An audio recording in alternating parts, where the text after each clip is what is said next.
Bem-vindo ao nosso canal. Olá! Seja muito bem-vindo ao nosso canal. Aqui você encontra reflexões poderosas e acessíveis sobre as Escrituras, explorando cada capítulo da Bíblia com atenção e clareza.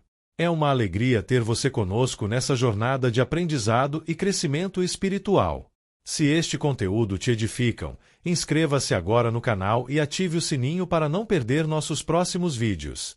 E mais, compartilhe este vídeo com seus amigos e familiares para que juntos possamos espalhar a palavra de Deus e inspirar vidas ao redor do mundo. Prepare-se para mergulhar nesse relato impactante que nos confronta com a fragilidade da natureza humana e a justiça divina. Não esqueça, inscreva-se no canal e compartilhe o vídeo. Assim, juntos, podemos espalhar o amor e a verdade do Evangelho. Vamos começar? Romanos 1. O capítulo inicial da Epístola aos Romanos, escrito pelo apóstolo Paulo, apresenta fundamentos essenciais da fé cristã, abordando temas como a revelação de Deus, a justiça divina e a condição pecaminosa da humanidade. Este texto revela a preocupação de Paulo em comunicar a universalidade do Evangelho, destacando que ele é o poder de Deus para a salvação de todo aquele que crê. Além disso, o capítulo denuncia a rejeição da verdade divina pelos homens, que resulta em degradação moral e espiritual, e aponta para a necessidade urgente de reconciliação com Deus. É uma poderosa introdução à mensagem central da carta, a justificação pela fé em Jesus Cristo e a oferta da graça de Deus para todos os povos. Vamos iniciar a leitura da palavra e depois os esclarecimentos. Versículos de Romanos 1 do livro de Romanos da Bíblia. Paulo, servo de Cristo Jesus, chamado para ser apóstolo, separado para o Evangelho de Deus. 2. O qual foi prometido por ele de antemão por meio dos seus profetas nas Escrituras Sagradas. 3. Acerca de seu filho, que, como homem, era descendente de Davi. 4. E que mediante o Espírito de Santidade foi declarado Filho de Deus com poder, pela sua ressurreição dentre os mortos, Jesus Cristo, nosso Senhor. 5. Por meio dele e por causa do seu nome, recebemos graça e apostolado para chamar dentre todas as nações um povo para a obediência que vem pela fé. 6. E vocês também estão entre os chamados para pertencerem a Jesus Cristo. 7. A todos os que em Roma são amados de Deus e chamados para serem santos. A vocês, graça e paz da parte de Deus nosso Pai e do Senhor Jesus Cristo. Vamos ver uma análise textual, dos versículos 1-7. O início do capítulo 1 de Romanos apresenta a saudação de Paulo à igreja em Roma, servindo como uma introdução teológica e pessoal à sua carta.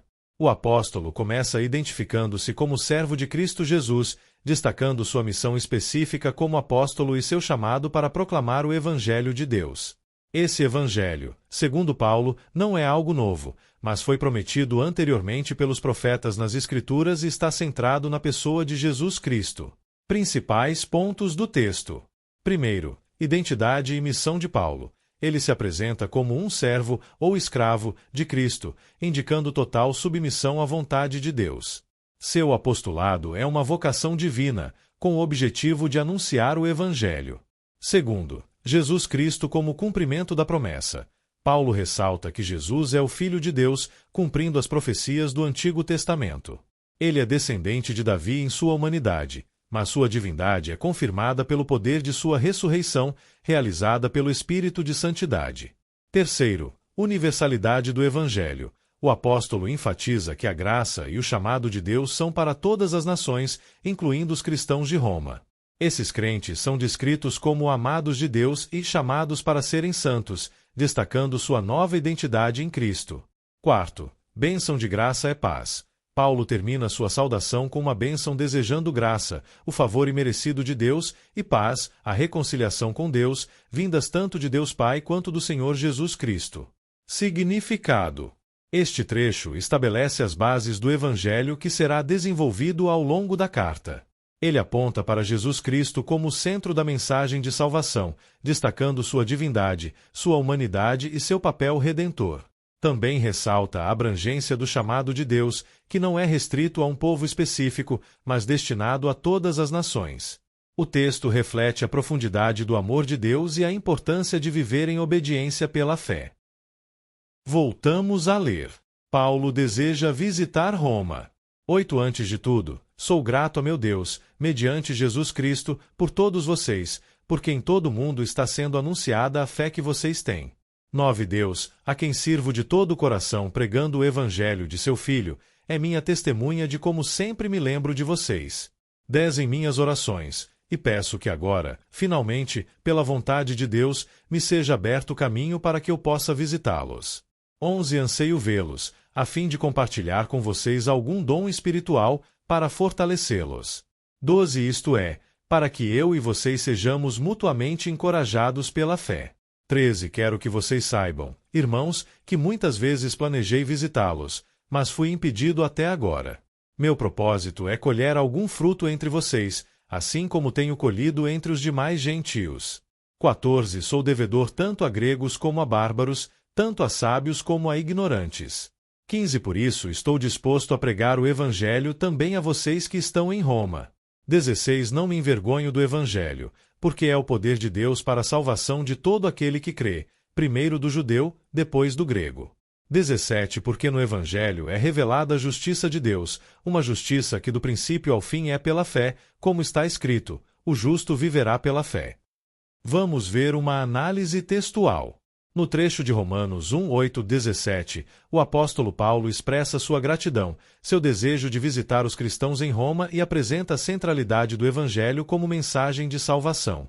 Este trecho é rico em significados teológicos e pessoais, mostrando o coração pastoral de Paulo e sua convicção sobre a mensagem do Evangelho. Pontos principais. Primeiro, gratidão pela fé dos romanos, versículo 8. Paulo inicia agradecendo a Deus por meio de Jesus Cristo, destacando que a fé dos cristãos em Roma é amplamente reconhecida. Isso sugere que a igreja em Roma, mesmo enfrentando desafios, era um testemunho vivo da obra de Deus. Segundo, constância nas orações e desejo de visitar, versículos 9 e 10. Paulo revela seu hábito constante de orar pelos romanos, pedindo a Deus que permita sua visita. Esse desejo não é meramente social, mas está profundamente ligado à missão apostólica de Paulo. Terceiro, propósito da visita, versículos 11 de dezembro. O apóstolo deseja compartilhar dons espirituais com os romanos para fortalecê-los, mas também busca ser encorajado pela fé deles. Isso mostra que, mesmo sendo um líder espiritual, Paulo reconhecia o valor do encorajamento mútuo na fé cristã. Quarto, obstáculos anteriores e propósito, versículo 13. Paulo explica que, embora tivesse planejado visitar Roma, foi impedido por circunstâncias. Seu objetivo é colher frutos, ou seja, fortalecer espiritualmente a igreja e alcançar novos convertidos entre os gentios em Roma. Quinta, devedor a todos, versículo 14. Paulo se considera devedor tanto a gregos, cultos, quanto a bárbaros, não cultos, sábios e ignorantes. Isso reflete sua convicção de que o Evangelho é para todas as pessoas, independentemente de sua cultura, conhecimento ou status social. Sexto, o poder e a justiça do Evangelho, versículos 15 e 17. Poder de Deus para a salvação. Versículo 16, Paulo afirma sua convicção de que o Evangelho é um instrumento pelo qual Deus salva todo aquele que crê, começando pelos judeus e se estendendo aos gentios. Ele não se envergonha dessa mensagem, mesmo em um contexto cultural hostil como Roma. Justiça de Deus revelada. Versículo 17, a justiça mencionada não é mérito humano, mas um dom de Deus que se manifesta pela fé. Citando Abacuque 2:4, o justo viverá pela fé. Paulo resume a essência da vida cristã como uma relação de confiança e obediência a Deus. Significado. Este texto destaca a paixão de Paulo pelo Evangelho e seu compromisso em compartilhar a mensagem com todos, sem discriminação. Ele apresenta o Evangelho como universal, destinado a todos os povos, judeus e gentios. Poderoso, capaz de transformar vidas e trazer salvação. Fundamentado na fé. A justiça de Deus é acessível não por obras humanas, mas pela confiança no que Cristo realizou. Paulo também demonstra um modelo de liderança cristã. Ele ora continuamente pela igreja, busca encorajamento mútuo e valoriza a unidade no corpo de Cristo. Este trecho reafirma que o Evangelho é o centro da fé cristã e a base da vida espiritual. Continuamos a leitura. A ira de Deus contra o pecado. 18 Portanto, A ira de Deus é revelada dos céus contra toda impiedade e injustiça dos homens que suprimem a verdade pela injustiça. 19 Pois o que de Deus se pode conhecer é manifesto entre eles, porque Deus lhes manifestou.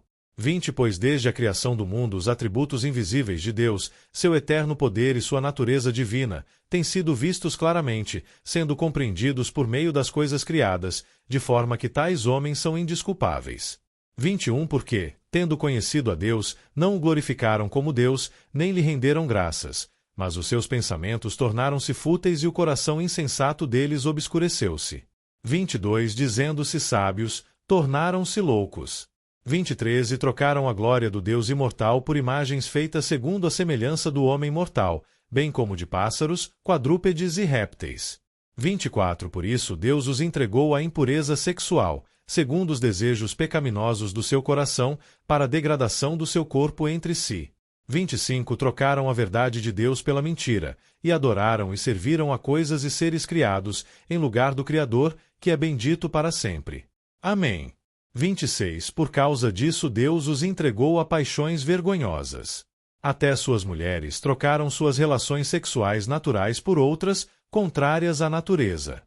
27 Da mesma forma, os homens também abandonaram as relações naturais com as mulheres e se inflamaram de paixão uns pelos outros. Começaram a cometer atos indecentes, homens com homens, e receberam em si mesmos o castigo merecido pela sua perversão. 28 Além do mais, visto que desprezaram o conhecimento de Deus, ele os entregou a uma disposição mental reprovável, para praticarem o que não deviam. 29 Tornaram-se cheios de toda sorte de injustiça, maldade, ganância e depravação. Estão cheios de inveja, homicídio, rivalidades, engano e malícia. São bisbilhoteiros. 30 Caluniadores, inimigos de Deus, insolentes, arrogantes e presunçosos. Inventam maneiras de praticar o mal, desobedecem a seus pais. 31 São insensatos, desleais, sem amor pela família, implacáveis. 32 Embora conheçam o justo decreto de Deus, de que as pessoas que praticam tais coisas merecem a morte, não somente continuam a praticá-las, mas também aprovam aqueles que as praticam. Este trecho de Romanos 1:18-32 trata de um tema profundo e sério, a manifestação da ira de Deus contra a impiedade e a injustiça humana. O apóstolo Paulo expõe como a humanidade rejeitou o conhecimento de Deus, substituindo-o por adoração a ídolos e por uma vida de pecados, o que culmina em consequências tanto espirituais quanto morais. Vamos ver uma análise textual. Pontos principais e significado. Primeiro, revelação da ira de Deus, versículo 18. A ira de Deus é a resposta divina à injustiça humana. Ela é revelada contra aqueles que suprimem a verdade pela injustiça. Isso significa que os seres humanos, embora tenham acesso à verdade de Deus, escolhem ignorá-la ou distorcê-la deliberadamente. Segundo, conhecimento de Deus é evidente, versículos 19 e 20. Paulo argumenta que Deus revelou sua existência e atributos invisíveis, seu eterno poder e natureza divina, por meio da criação. Isso torna todos os seres humanos indesculpáveis, pois a criação em si é uma testemunha da realidade de Deus. Terceiro, rejeição de Deus, versículos 21 e 23. Apesar de conhecerem a Deus, os homens recusaram glorificá-lo ou agradecer-lhe. Em vez disso, seus pensamentos tornaram-se fúteis, e seus corações obscureceram. Eles trocaram a glória de Deus por ídolos feitos à semelhança de homens e animais, caindo no erro da idolatria. Quarto, consequência, Deus os entregou, versículos 24 e 27. 3 vezes no texto Paulo afirma que Deus os entregou, versículos 24, 26, 28. Essa expressão significa que Deus permitiu que eles seguissem seus próprios caminhos, resultando em impureza sexual, a busca desenfreada por prazeres carnais, paixões vergonhosas, relações sexuais contrárias à natureza, tanto entre homens quanto entre mulheres. Essas práticas são vistas como um reflexo da rebeldia humana contra a ordem divina e não apenas um problema moral, mas espiritual. Quinto, mente reprovável e comportamento pecaminoso, versículos 28 e 31. Por desprezarem o conhecimento de Deus, as pessoas desenvolveram uma disposição mental reprovável, resultando em práticas corruptas, como injustiça, maldade, ganância, homicídio, inveja, calúnia, desobediência aos pais, insensibilidade, entre outros. Essas atitudes não são apenas pessoais, mas têm um impacto coletivo, promovendo uma cultura de aprovação do pecado. Sexto, culpa e consentimento. Versículo 32. Paulo conclui destacando que, mesmo conhecendo a justiça de Deus, as pessoas continuam praticando pecados e aprovando quem faz o mesmo. Isso indica uma rejeição consciente da lei moral de Deus. Significado teológico. Este trecho ilustra a condição decaída da humanidade e a seriedade do pecado. Ele apresenta 3 aspectos principais.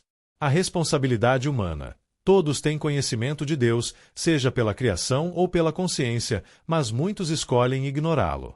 As consequências do pecado. Deus permite que as pessoas colham os frutos de sua rebeldia, resultando em degradação moral e espiritual. A necessidade de salvação. Este texto aponta para a urgência da graça de Deus, oferecida através do Evangelho, como a única solução para a condição humana. Reflexão e aplicação.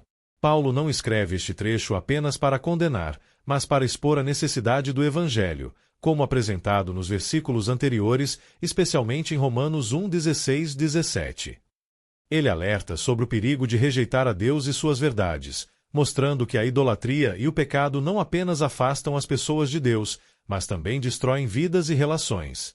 Este texto convida à autorreflexão, questionando: estamos reconhecendo e glorificando a Deus em nossas vidas? Ou estamos trocando a verdade de Deus por mentiras e caindo em comportamentos que desonram a Ele? A mensagem de Paulo enfatiza que, embora a ira de Deus contra o pecado seja real, sua justiça e salvação estão disponíveis para todos que se arrependem e vivem pela fé em Cristo. E chegamos ao fim de mais um vídeo. Espero que você tenha gostado e aprendido algo novo com a gente. Se você curtiu o conteúdo, não esqueça de deixar o seu like e se inscrever no canal. Isso ajuda muito a gente a continuar trazendo conteúdos incríveis para você. Compartilhe com seus amigos e familiares. Vai que eles também se interessam e aprendem algo novo, né? Obrigado por assistir e a gente se vê no próximo vídeo. Até mais!